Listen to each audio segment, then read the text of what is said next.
Let's talk about some of the barriers to problem solving. One of the things we have to look at is mental sets. And what they're talking about with regard to mental set is, are you doing things the way it's always been done, or are you thinking inside the box?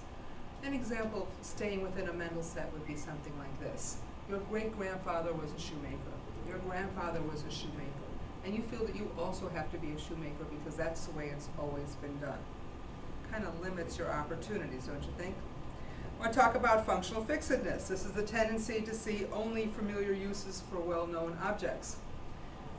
Let's say you go to a restaurant and you are offered a table. It's the last table in the restaurant, and if you don't take that table, you're going to have to wait a long time. So you and your friends take the table. You sit down and the table's wobbling. You got a problem. Well, look around you and see what's on the table.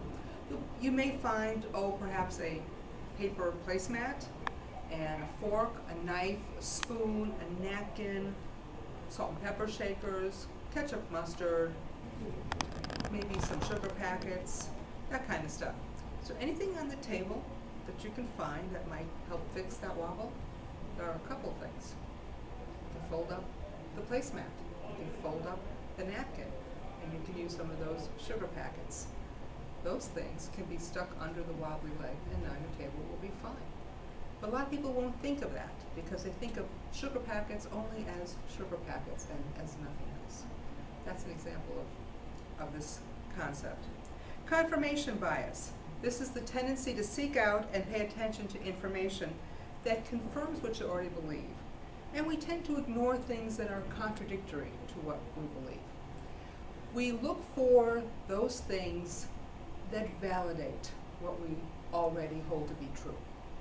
And we don't want to think. We don't want our beliefs to be challenged. And this is part of the reason why it is so hard to overcome prejudice and to get over bad feelings.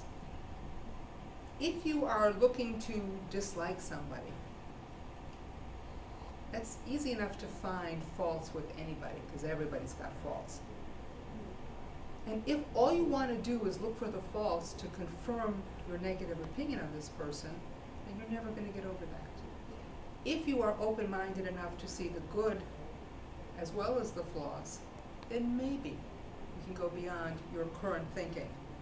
Again, we're talking here about barriers to problem solving, so wouldn't it be nice if we could get over some of these old stereotypes and old prejudices that we have? Availability heuristic. I'm following my notes so I don't forget anything.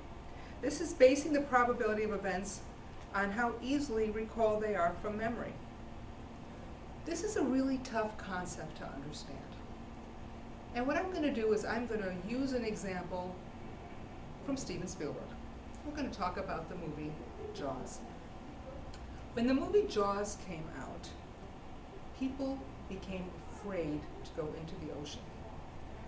They thought because of the movie Jaws and because of how well they could remember shark attacks, that shark attacks happened all the time. It was a constant, ever-present, serious threat. Well, at the time this movie came out, you almost never heard about shark attacks, but that's beside the point. People believed that it happened more often than it did because they could remember shark attacks quickly and easily and very dramatically from the movie. It got to the point of being so absurd that some people didn't even want to go in swimming pools.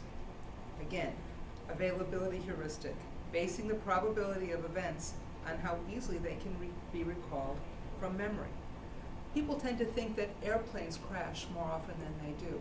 Why? Because when you think about airplane crashes, they're big dramatic stories, and you remember those stories quite quickly and easily. And because you remember them quickly and easily, you think they happen more often than they do. They don't happen very often, and that's why it's a big news story. So it's kind of a cyclical thing. It's a big news story because it doesn't happen often, but now it's made an impression on you, and because it's made an impression on you, you think it happens more often than it does. So this is what they're talking about with regard to availability heuristic. One more example, people tend to think that Alzheimer's happens much more, inflicts many more people than it actually does. Because when you hear about Alzheimer's, it is such a big, scary problem, and it overwhelms people. And because it's made such a dramatic impression, people tend to think that it occurs much more frequently than it actually does. I want to take a minute and talk about anchoring bias. Even though that's not in all editions of the book, I want to talk about it because it's in your life. Ever since 9/11, it's been a part of your life. With anchoring bias, what you are doing is you are basing your assumption on some faulty information. I can't believe that the people who planned the attack on 9/11 ever, in their wildest imagination, ever thought that the United States would go into Afghanistan and topple the government there. I think, not having had a private conversation with the plotters, I think they probably imagined that the U.S. would get upset but really not do much of anything about it. Because in the past, when there have been terrorist attacks on American targets in other countries, the U.S. really didn't do much. It was much like giving a slap on the wrist. We didn't really have a dramatic response. So based on those previous examples, like when the Marine barracks was blown up in Lebanon, perhaps the terrorists thought that if they came in and they did what they did on 9/11, we wouldn't react so strongly. They based their thinking on the wrong assumption. Had they looked at Pearl Harbor, they might have had a more accurate assessment of what the United States was likely to do.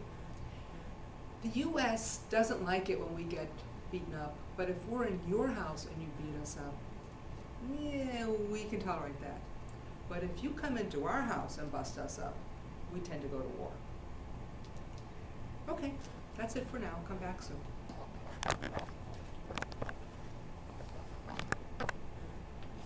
Okay, does that make sense?